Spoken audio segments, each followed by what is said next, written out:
협치한다고 나서는 순간 깊은 수렁에 빠지게 된다. 국어사전에서 협치는 1. 힘을 합쳐 잘 다스려 나간다. 2. 정치를 함에 있어서 여당과 야당이 서로 조금씩 양보하고 협력하여 중요 현안들을 처리하는 것을 말함이라고 하는데, 많은 국민들은 아마도 두 번째, 조금씩 양보하고 협력하여에 큰 비중을 둘 것입니다. 그런데 혐한 신문과 혐한 방송에서는 다른 뜻으로 생각하고 있는 것일까요? 21대 총선 결과 여당이 180석의 대승으로 결론 나자마자 다음날부터 협치가 들어간 제목의 기사를 혐한 신문과 방송들이 어마어마하게 배설합니다. 심지어는 사설로도 배설합니다. 마치 이들의 뒤에 보이지 않는 그림자라도 숨어서 지시하는 듯이 일제히 배설합니다. 어떻게 배설하고 있는지 기사 제목을 몇 개 확인해 보겠습니다. 압승한 겸손한 자세로 코로나 국난 극복 협치 나서라. 여야 안내견 조의로 협치 시작. 본회의장 출입 허용 한 목소리. 경제위기 극복하려면 여야 협치 이루어야. 180석 공룡 여당의 역설. 협치 중요성 오히려 커졌다. 초거여 시대 21대 국회 첫 협치 시험되는 공수처. 여 덩치 믿고 협치 예면하면 국민 심판. 야 강경 온건파 갈등 우려 등입니다. 마치 여당이 겸손한 자세로 나서서 협치하지 않으면 민생 해결은 물 건너가고 경제위기도 극복할 수 없다. 공수처장 임명도 어려워질 것이고 국민의 심판을 받게 될 것이라면서 협박하는 듯한 자세로 물어뜯지만, 우리 정치사에서 미통당과 같은 정당과의 협치는 안내견 조의의 본회의장 출입 허용 같은 문제에서의 협치라면 충분합니다. 유튜브를 시청하던 중 MBC 라디오 김종배의 시선 집중의 번외편인 천기누설에서 시사평론가 김종배 씨가 항상 유쾌한 방송을 하는 박지훈 변호사와 주거니 받거니 하면서 총선 후 향후 전국을 해설하는데, 보수 세력들의 협치 트릭에 빠지면 108번뇌가 아니라 180번뇌가 될 것이라며 경고하는 섬뜩한 방송을 시청하게 됐습니다.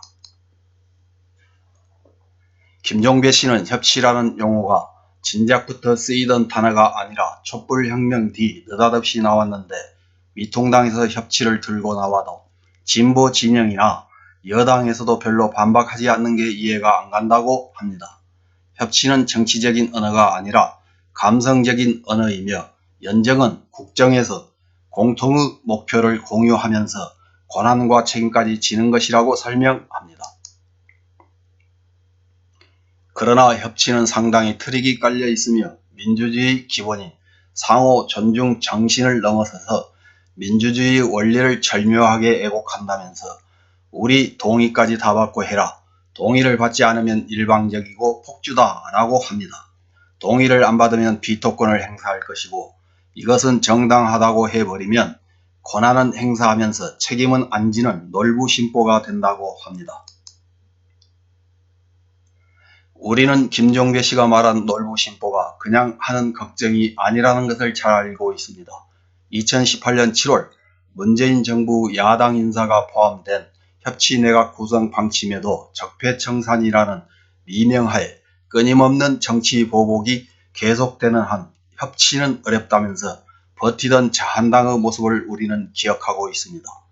혐한 신문과 혐한 방송들이 이런 사실을 모르고 이런 주장을 하는 것이 아니라는 것도 우리는 잘 알고 있습니다. 김종배 씨는 여당이 당위적인 얘기이고 맞는 말이니까 따를게요 하는 순간 소수 횡포에 말려들어서 야당이 협치로 걸어버리면 개혁의 속도를 늦추게 되며, 여당이 그냥 해버리면 봐라 전체주의로 가는 것 아니냐고 한다면서 협치의 덫을 지적하고, 협치의 트릭에 빠지면 108번뇌가 아니라 180번뇌가 된다면서 정교하게 잘 대응해야 된다는 것입니다. 또한 개혁 과제 추진에는 속전속결보다 적시가 중요하다면서 타이밍의 토대가 형성되기 위해서는 21대 국회가 개원되기까지 남은 한 달이 중요하다고 강조했습니다. 김종배 씨는 수행포가 아니라 다수 정당한 지배로 국민들에게 비춰지기 위해서는 국회가 끌고 국민이 밀어주는 조화가 형성될 때가 가장 좋은 타이밍이라고 합니다.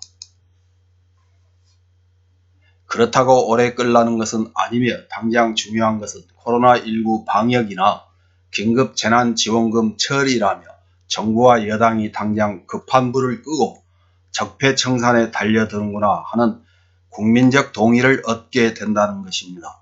그러기 위해서는 지금부터 5월 29일까지 입주 청소를 잘 해야 되는데 물러나는 자들에게 밀렸던 숙제는 하고 가게 만들어야 된다는 것입니다. 미래통합당은 더 이상 동물국회는 못하고 식물국회, 복지부동보다 더 심한 낙지 빨판 같은 낙지부동을 할 것이다. 그러면서도 미통당 안에서는 혁신 얘기가 분출할 것이라고 전망하고 다가오는 한 달이 중요하다.